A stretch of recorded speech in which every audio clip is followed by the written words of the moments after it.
Well, last time that was quite... Or I say last time, but I don't know if this is a new video or not, but... That was quite a twist. But does that mean that Shogun and Takumi are the same person?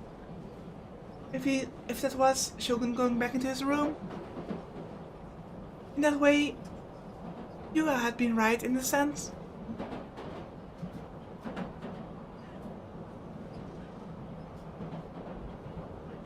The sky beyond the train windows were deepening to indigo.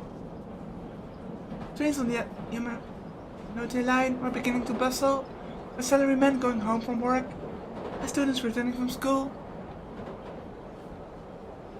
Yasunuki Yua and Yasuji Ban stood shoulder to shoulder, each holding onto a hanging ceiling strap. As the train shook them,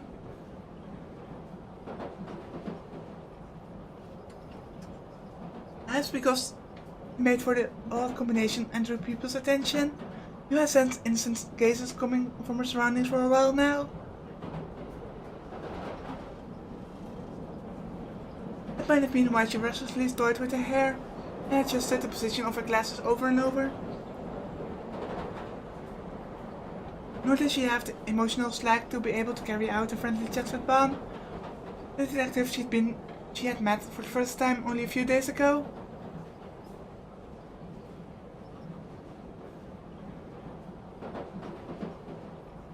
It took one stop to get from Harajuku to Shibuya. He couldn't help experiencing those brief 3 minutes as feeling far longer than they were in actuality. Ban only held his silence and looked out the window. He didn't attempt to start a conversation with Yua. Yua's opinion of Ban was that he didn't seem to be a bad person, but he was a little bit intimidating. Did not people employed as detectives countless times in relation to her sister's death, but they hadn't left a very good impression on her. They might have later sense that she would have a hard time dealing with Ban. That was the result of your self-analysis.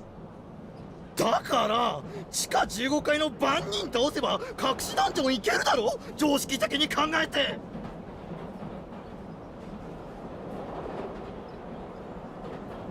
For some reason, that line of hidden dungeon and 15 underground floor just makes me itch to play some kind of role-playing game all of a sudden.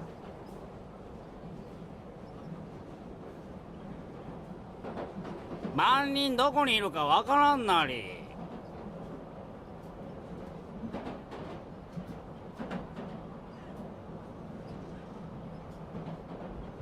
This is the time they got on the train at Harajuku Station. The man standing near the door had been talking in excessively loud voices. Their voices, which came out without any regard for how it might bother people around them, and it used ears whether or not she wanted to hear them. マップの左端の方だよ。一目でわかるだろ、番人。っ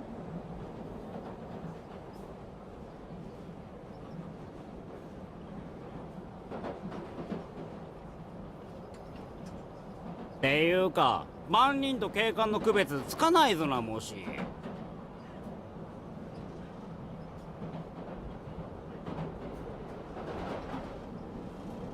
いやいや、どう見ても番人だろ。どこが警官なんだよ。番人は銃持ってねえよ。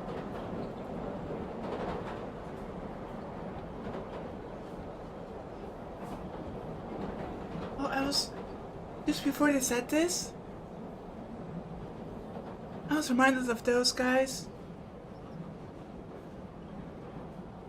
2 of them wore rollerblading clothes, with bandanas on their foreheads, fingerless gloves on their hands, and full stuffed knapsacks on their backs. They belonged to the race commonly known as otaku. Oh, but those guys have those machines in those backpacks, haven't they? Every time you read manga or watched anime because you liked it, and her appearance didn't induce any particular revulsion in her. It was just that she had never been to Akihabara, And it was her first time seeing people who garbed like stereotypical otaku. Realizing how rude she was being, taking curious little glances at them, she hastily lowered her eyes. In the seat in front of her was a high school brunette, wearing a disheveled navy blue blazer, just texting someone on her cell phone with fingers adorned by gaudy, artificial nails. Each time she moved her fingers, her phone strap batted after a handgun, riveted a little.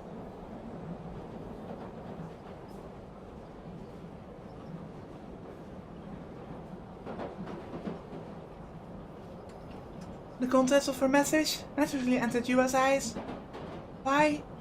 Well, because the high school girl held it particularly flat as she typed, almost as if she were forcing Yua to see it.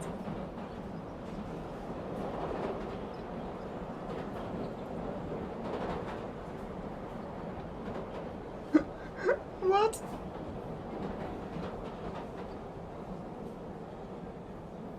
Is this like some kind of Valley Girl equivalent?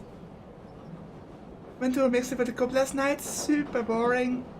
Fucking clueless geezer, like, just die already. I feel like my brain cells are dying reading this. But Yu was also a high school girl. She couldn't read a word of that text. It looked like so-called Gogal slang, but she couldn't perceive it as being anything but some kind of secret code. Oh, just like that stupid cashier at a Garo Froggy shop.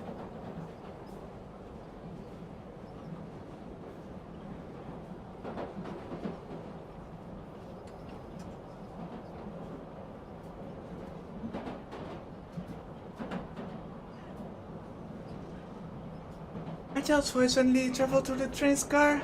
Yua jumped a bit, then turned in the direction she'd heard it from. A little boy, about 12 years old, was standing close to Ban. He held a toy with a gun and pointed his barrel at Ban. He was actually pulling the trigger, but no water came out. Ban flashed the child a smile. His eyes weren't smiling, but the child still didn't shrink back. Nobu-kun, やめなさい. A motherly woman soon came up running to the boy. She bowed her head a little to Ban. すいません.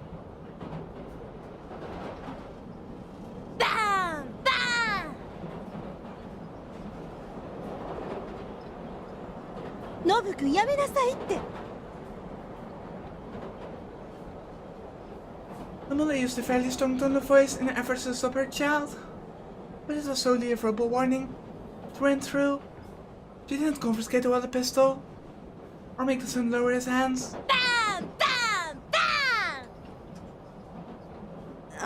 本当にすいません. Just take the toy away. ああ、構いませんよ。おじさんが困ってるでしょう、ノブ君.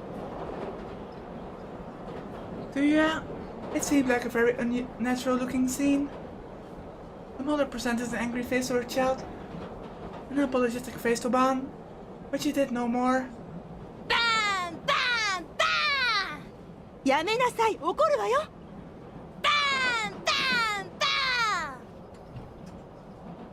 Undaunted, the little boy went on repeating the same word over and over, like a broken toy. Even then, in spite of what she said to him, the mother made absolutely no attempt to stop him. 本当にすいません.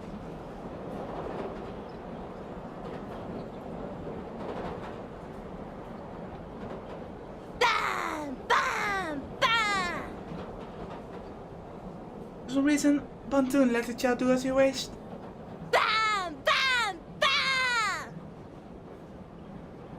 In the end, it continued all the way until they reached UBS station.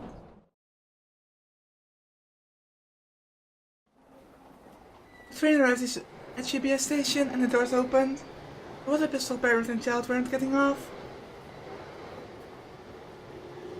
Thank God for that.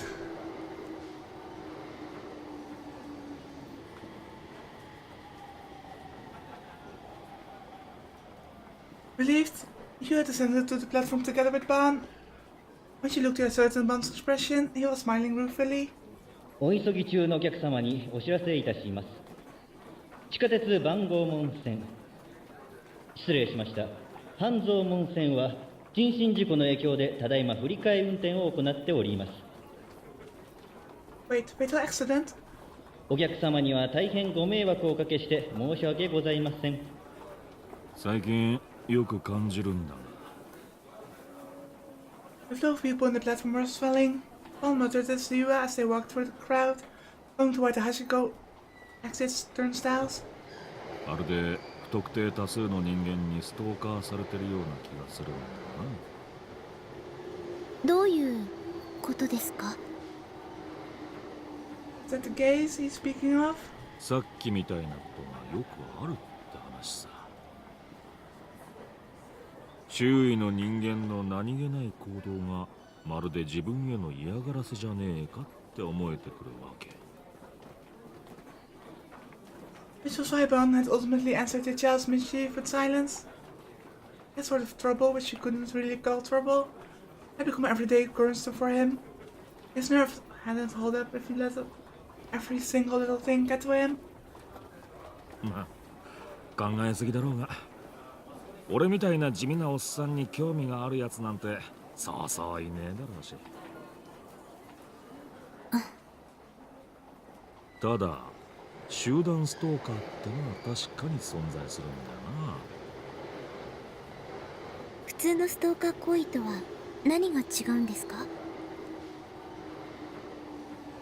被害を受けてる側からすると相手の意図や目的、正体すら全く分かんねえんだ。ただ誰かに行く先々で毎日のようにさまざまな嫌がらせを受けていると感じる。集団ストーカーってのはそういうもんだ。ただの考えすぎっていう可能性は？十分にありえるだろうな。脅迫観念と紙一重だ。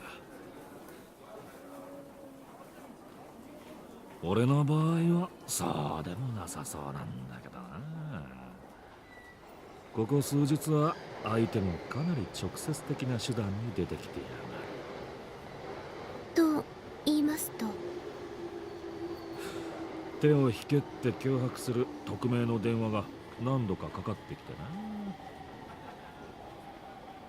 For some reason, Ban grinned foolishly as she said it. Yua, becoming conversely frightened, backed her own upper arms. それ大丈夫なんですか？まあデカにはよくあることさ。Ban answered calmly, then quickly looked at Yua with a stiffer expression. ユアちゃんは最近そんなようなことはないかい？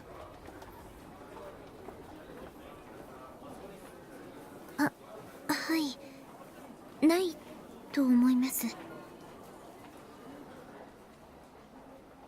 身の回りでちょっとでも違和感を覚えることがあったらすぐにおじさんに言ってくれ。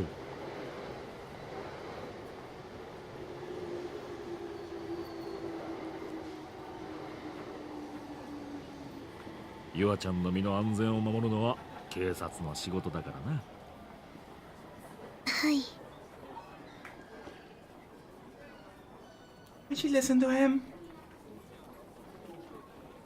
she became aware that what she was currently involved in was something more dangerous than she'd expected.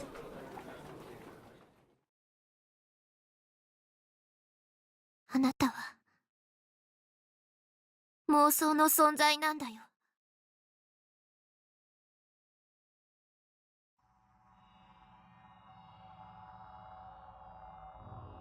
Rimi murmured enigmatic words, ignoring what she'd said. I kept running my eyes across the nearby row of houses. This place in my memory, this place I had no recollection of seeing. A house that should have been there wasn't. A house that shouldn't have been there was. Illuminated by the sunset, the gap between my memories and the actual scenery steadily began to stand out more and more prominently. ずれてなんかない。I let my voice out, frantic to deny the despair in my heart. That's right. There weren't any gaps between the two. I was just a block off. I'd been mistaken. There was nothing wrong with the world. Otherwise, it would be too strange. I turned back the way I came, almost tripping over myself. I ran into the narrow street.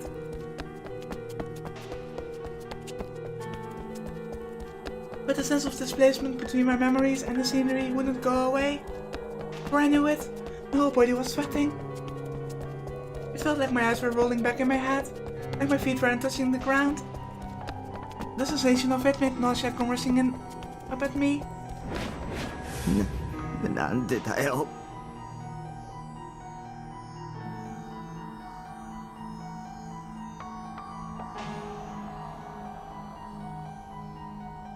ここに僕の家があるのは間違いないんだ。僕はいつもここから小学校にも中学校にも通ってたんだ。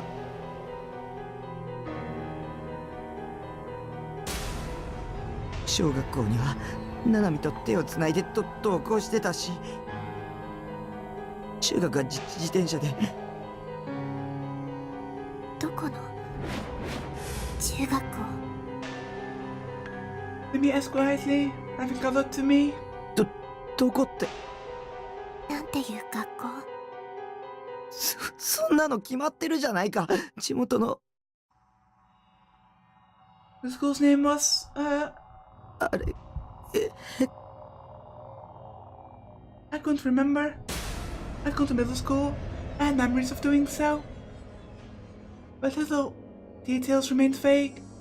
Like there was a fog in my head. Such was my middle school's name. Such as which class I'd been in. Such as the name of my homeroom teacher. Concrete names wouldn't come out of me. そんなはずないんだ。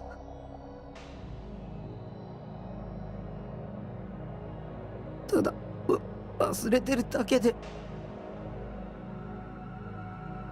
タク、聞いて。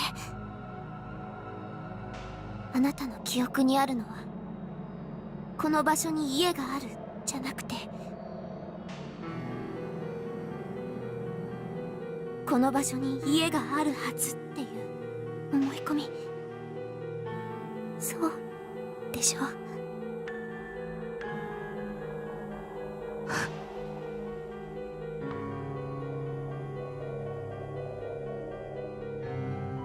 ？It felt like I'd go crazy.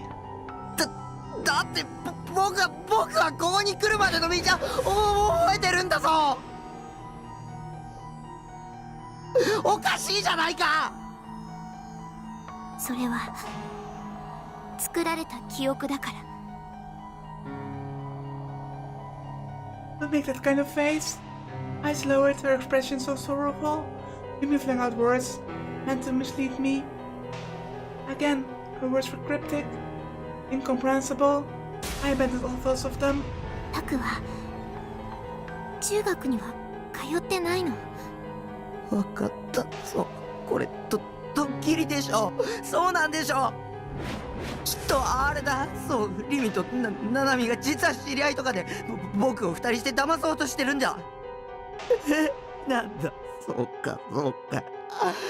ビビった。Although I tried to somehow laugh it off, Rimi didn't let out the tiniest giggle. ごめん。私これからあなたを傷つけることを言わなくちゃ。Oh, let me guess. His parents and enemy doesn't exist? Don't exist? タク、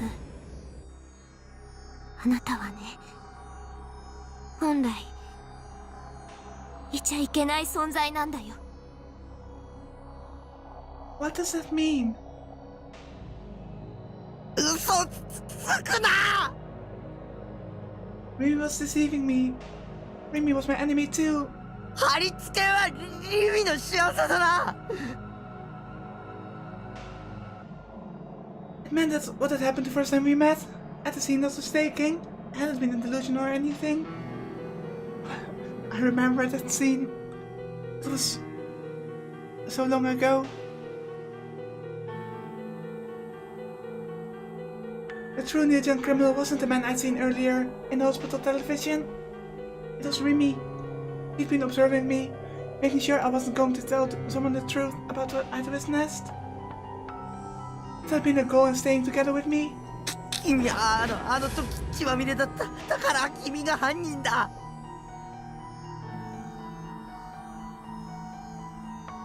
あれはあなたの望んだ妄想。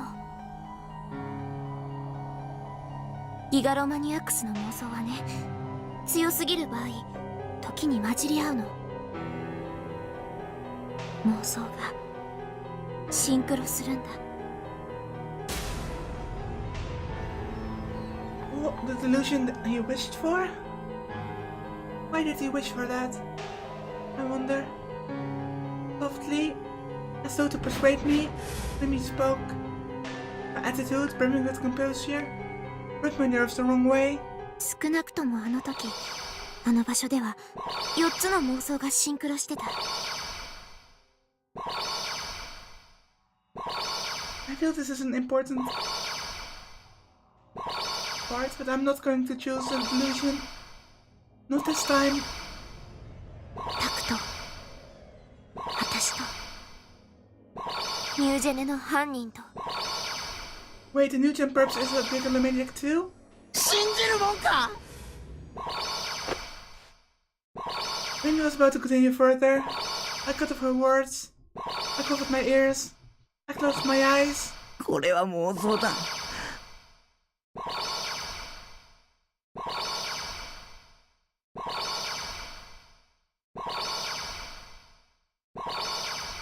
そうだよ、妄想なんだ。いつもしているみたいな。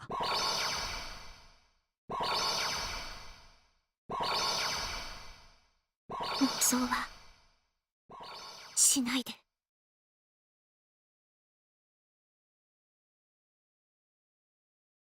I quite an urgent command. My breath caught. 出ないと私タクを消さなくちゃいけなくなる。殺すの？ You talk about erasing us.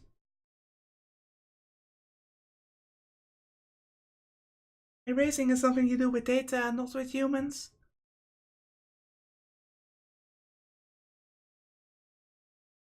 Are we some kind of program? AI? Something?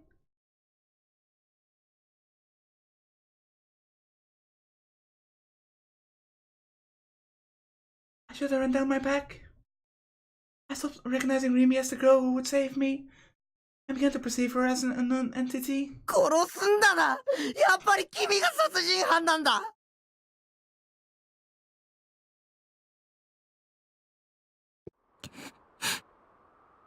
Why do you look like that? Because you were making such a tearful face, biting your lip, lowering your head. I begin to hesitate to blame you. Tell me. The truth is, it's a lie. Say. Did I surprise you? I smiled mischievously. Do that, and we can go back to the same relationship as before. I want to go back. だったら僕は何なの？ギガロマニアックスの妄想によって作られた人間かな。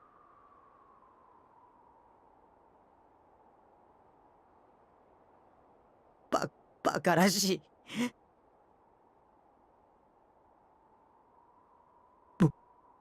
僕にはちゃんと記憶があるんだ。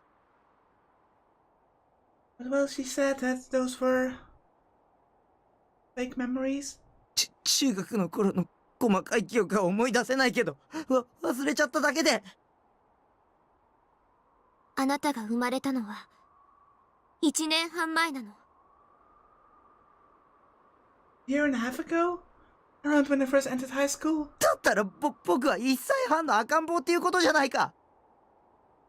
バブ言ってなくちゃおかしい。タクは生まれた瞬間からタクだった。I think the biggest question is, why would Gigalomaniacs think up a awkward hikikomori otaku like him?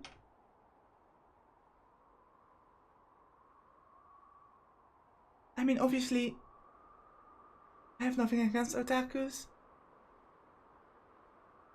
But if he's a delusion created by Gigalomaniacs, why is his personality the way it is, I wonder? 君がその目で見たって言いたいの？確かに僕らは1年半前から友達だったらしいね。僕は覚えてないけど。私とあなたが会ったのは1ヶ月前。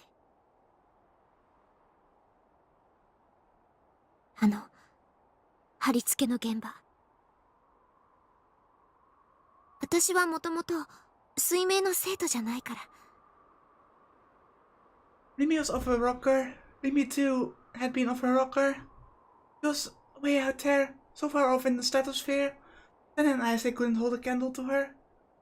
誰が僕を妄想したの？言ってみてよ。西条匠くんだよ。Huh? Are you saying that Nishijo Takumi and the being she calls Taku are two different beings? 入ったアウト。僕が妄想なんでしょ。その僕が妄想して僕を作ったって矛盾してるじゃないか。はい、論破終了。それとも君の妄想、君が勝手に作り出した君だけの脳内設定なんでしょ。僕をそれに巻き込まないでよ。私だってタクには知ってほしくなかった。If I have to be really honest here for a moment, a little bit of a tangent. But I've said in previous parts a while ago, multiple times, that there were multiple plotlines going parallel, running next to each other. And now that we finally are getting answers, and plot points are being tied together, I'm amazed at how well it's done. I mean, obviously in my head I've been trying to think up theories of how things would go. But these are just things that I never thought of being. I mean, I said way back that Takumi and Shogun might be the same person. And maybe they are, in a sense. But the way... I mean, I never could have guessed that Takumi himself would be a delusion. Granted, I thought that maybe he wouldn't be real per se, but him being a delusion created by Gigalomaniacs, that was a thing I could never, ever guess. ここにも来てほしくなかった。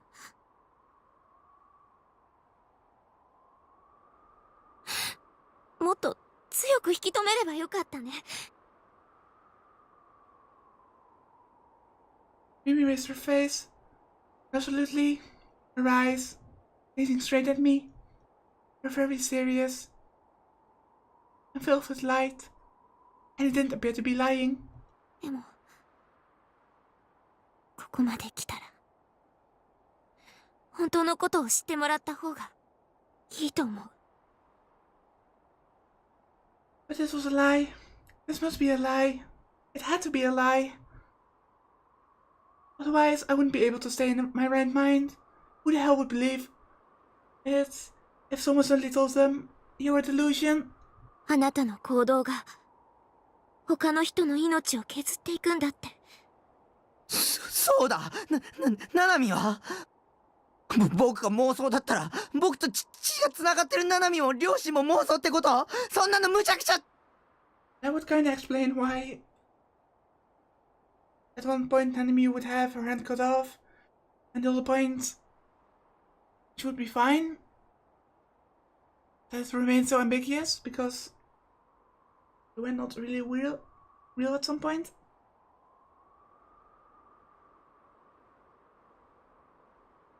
It's basically the thing like things that you might make real if you think about it. ナナちゃんはいるよ。 Oh, never mind. Her phrasing practically made it sound as if she knew an enemy. ナナミを誘拐したのは君なの。似たようなものかもね。私はタクを守ることに気を取られすぎて、ナナちゃんが狙われる可能性を考えてなかった。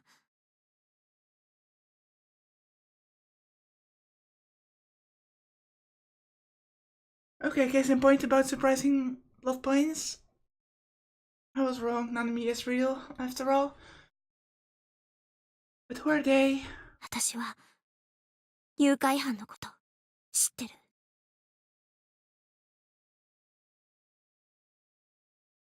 So that's how it was, of course. She was the demon girl I'd imagined her to be at the start. I wanted Rimi alone to be my ally. I believe in that wish alone the whole time. Up till now. When it came to suspicious things about her, there had been tons of them all along. I intentionally closed my eyes to them and kept faith in how she said, "I'll be there for you." Despite that, in the same way as you are, Rimi too would. 君も僕を裏切るんだね。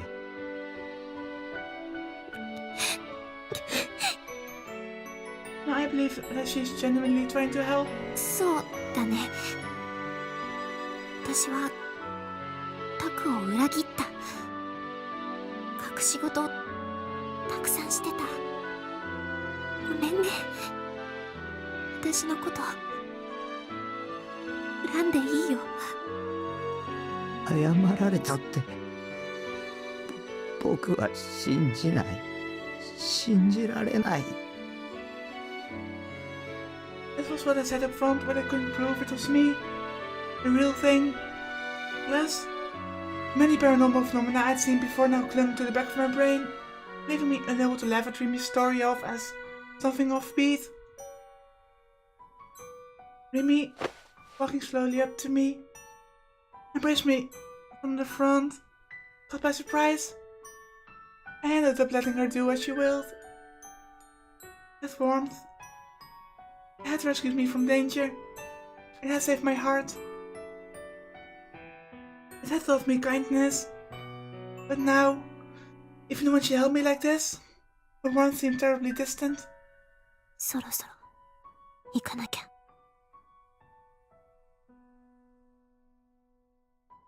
行くってどこへ？ナナちゃんをさらった誘拐犯のところ。決着つけなくちゃいけないの。ナナちゃんのことも他のことも。このままだとタクも守りきれないし。そんなの無責任だ。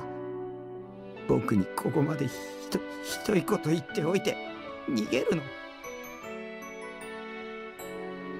Rimi moved away from me. One step, another step.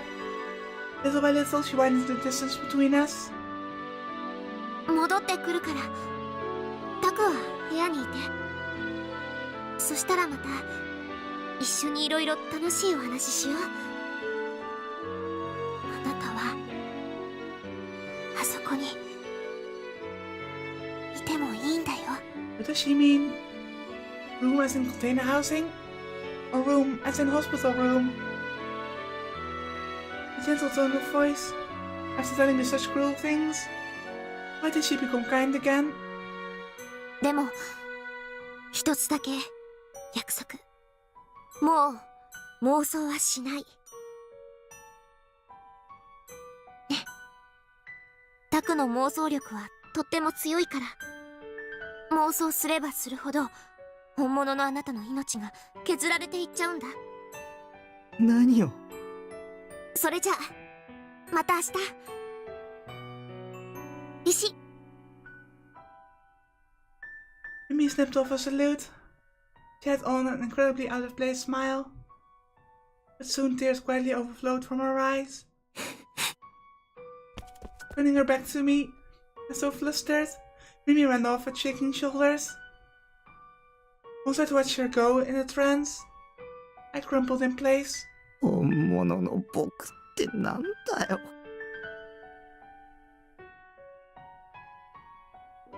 僕は偽物じゃない。